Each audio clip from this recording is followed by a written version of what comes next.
Hey, Anthony, Yeah. is Trump about to go down because of the Epstein files? Well, if he ever was going to go down because of the files, the time is now, or rather about a month from now. How so?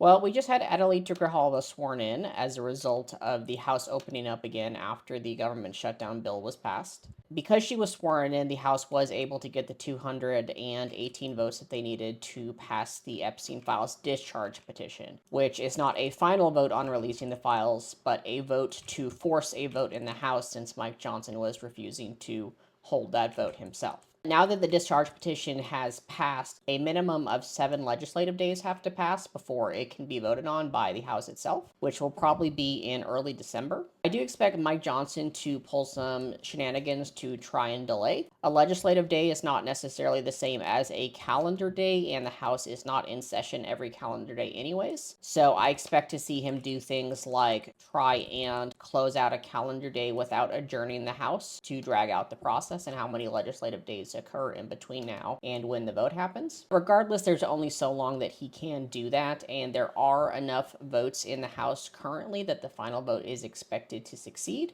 Although the Trump administration is trying to pressure, and by pressure I mean threaten, certain House members like Lowen Boebert to change their vote before the final vote passes. I don't think that's necessarily going to do them much good, as 3 additional House Republicans have broken from the Trump administration and come out in support of the Epstein files being released just today, which is a huge indication that tides are shifting in the House, and these representatives, while not necessarily growing a conscience, may have decided that they want to bail off a sinking ship. In addition to that, there is a special election coming up in Tennessee in December. There was some original concern that this election would essentially cancel out Grijalva's vote in the House, but I am hearing a lot of really promising information that this election could actually flip for Democrats, especially after the recent victory we had in the November 4th elections. And the Democrat that is running Afton then is supported heavily by the DNC chair, Ken Martin, as well as independent progressive groups like Indivisible, which are really trying to organize protests and take the fight to the Trump administration,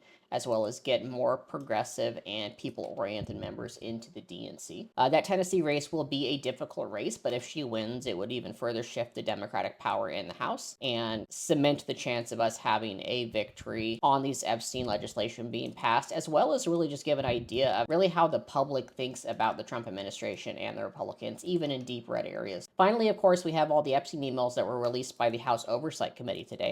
Almost 20,000 additional documents from what has previously been made public. There's a lot of information in those emails, and I'm sure they're still being reviewed, but the most notable emails so far have been between Epstein and Maxwell, and if they are correct, they basically confirm, one, that Trump knew exactly what was going on at the Epstein estate, two, that he spent several hours alone with one of Epstein's worst victims at Epstein's estate, which also confirms that Ghislaine Maxwell was lying through her teeth yet again in her recent testimony to Pam Bondi's DOJ when she said that she wasn't aware of any strong relationships between Trump and Epstein and that Trump had never been at the Epstein estate. And they also confirm that Trump, formerly Prince Andrew, and Epstein had scheduled a meeting in London in 2019, shortly before Epstein was arrested, and at a time when Trump and Andrew would have presumably known that Epstein was under investigation. Trump and Andrew were confirmed to have been at that meeting. It is unknown if Epstein attended, but the timing is very damning nonetheless. More files are expected to come out over the next few weeks, presumably to keep pressure up for the final House vote in December and the Senate vote that has to occur after that. But all in all, it is a huge win for justice and a good silver lining on the Senate budget vote, which I know has left a lot of us very disappointed at best and angry at worst. Hopefully this will be the beginning of the end for the Trump administration.